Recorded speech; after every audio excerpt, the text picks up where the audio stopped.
Once you go woke, then you go broke. That's how it goes, right? I don't know.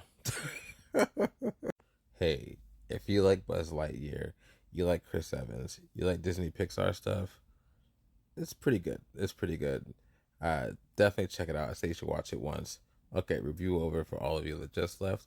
For the rest of you, let's talk about this woke movie. All right, so what's this movie about? Okay, uh, Buzz Lightyear the toy was apparently based off a movie. This is the movie that it was based off of. Just to kind of give you the gist, that's how they bridged the gap between the Toy Story movies and this movie. Okay, apparently in this movie, Buzz Lightyear, is part of Star Command along with his partner, and their mission is to find a habitable planet for their colony to live on. He and his partner, and they have like a rookie with them. They find the planet basically. They land on it. They find that the planet is very harsh, got all kind of carnivorous plants and all kind of stuff going on there. They try to get off, and they are unsuccessful. Buzz Lightyear spends much of this movie trying to right that wrong. That's kind of the gist of the main part of the story. Now, the woke part, his partner happens to be gay. She's, when I say it like that, like her character is so much on the side and so small. It's funny that people chose to zero in on that. Like she's not an integral part of the movie. In some ways she is, but even if she was, it wouldn't matter. But it's just kind of funny how people get so upset about something that's just so minuscule.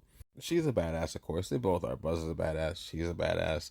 That there's Star Command Rangers. You know what I mean? But what's really interesting about this story, I'm getting all blinky on you guys, is they go in two different directions after they fail to get this shit back up and running. Basically, uh, there's like a year or so goes by or something like that. I think it's about a year, and they're starting to build their own civilization on this harsh planet. They don't have a choice.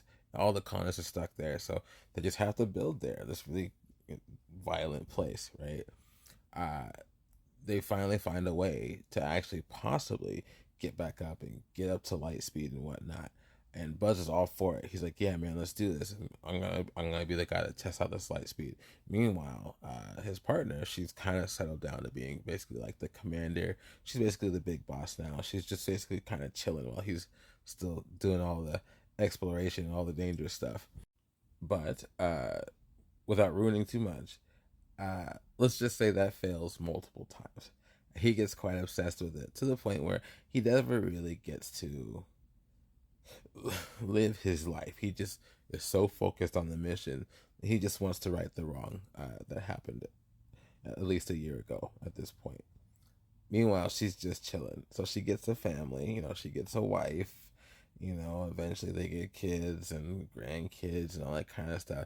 And he's still out there just light speeding away. What makes it even more interesting about that is every time he goes up there and goes through light speed, like a number of years go by. I can't remember exactly. I think it's like 4 or 7 years or something like that. I so he's basically losing out on his life while she's been down there living it.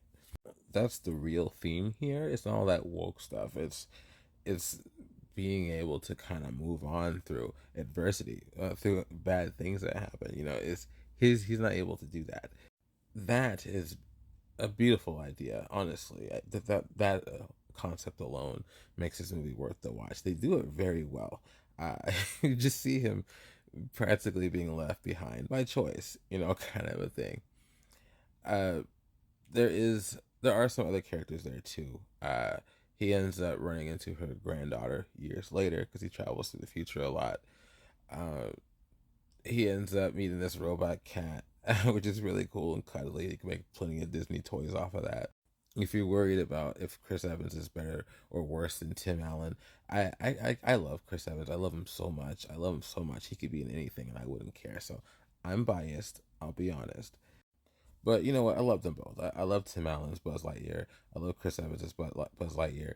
It's just a slightly younger spin on it. I'm not trying to call Chris Evans old. I'm just trying to say sound like they went Tom Holland young on them. On us. Definitely worth the watch. It's a beautiful film. Yeah, Zurg's the main bad guy. They go in an interesting direction with him. Am I mad about it? It works for this story, I think. Overall, it's a fun film. Yeah, check it out. Let me know what you think, and I'll talk to you later.